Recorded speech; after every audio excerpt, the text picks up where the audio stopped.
Hello, my friends. I'm Clover, and this is Genuinely Approachable Sudoku, and today we're solving a puzzle called The Negative Zone by Philip Newman. This is a diagonal non-consecutive Sudoku. So we have standard Sudoku rules, replacing the digits 1 through 9 once each in each row, each column, and each outline 3x3 region. We also have a diagonal constraint.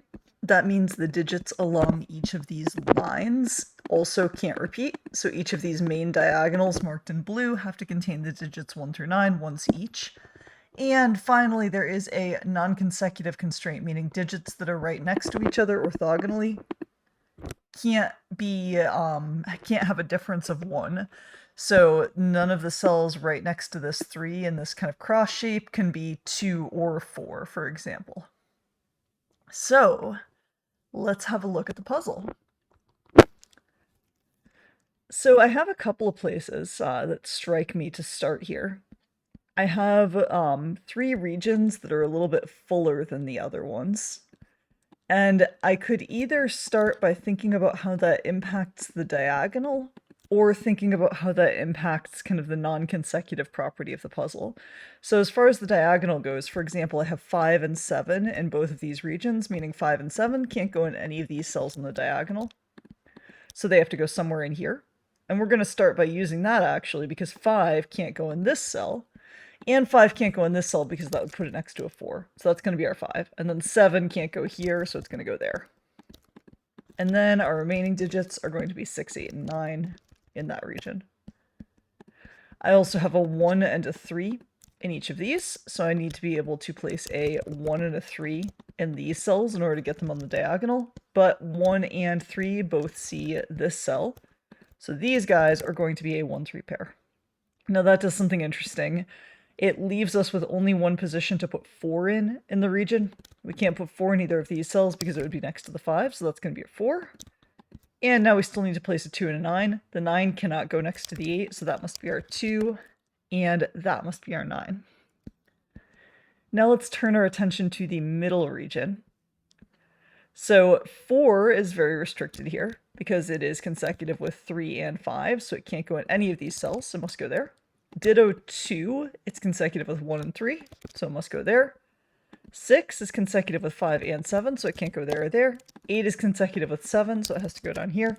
And 9 will go right there. And now we can eliminate 8 and 9 from here. That's a 6, that's a 9, and that is an 8. So that pretty much takes us through those regions. Now let's see if we can do anything with Sudoku before we continue moving on to the other diagonal. So I'm looking at this row in the middle. I still need a 1, a 4, a 5, and an 8. So the 4, 5, and 8 will go over here. The 1 can't. And that can't be a 4 because 3 can't go next to 4. And it can't be a 5 because there's a 5 in the column. So that's going to be an 8. And now because 5 is over here, that must be my 5. And these are going to be 1 and 4. Now I need an 8 somewhere in this region, and I also need a 2 somewhere in this region. They can't go in these 2 cells. They go up here.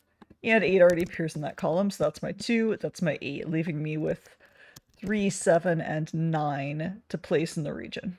I can make some eliminations based on these digits that I already have in the columns. And 3 can't go next to 4, so that's my 7, that's my 9, and that is my 3.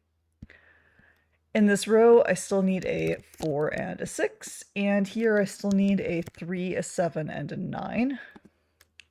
And I have a 4 right there, making that a 6. I can eliminate a 7 there, and a 9 there. And I know 7 can't go next to 8, so that's going to be a 3, which actually resolves our 1-3 pair. And that's that done. We have 5 regions of the grid completely filled at this point.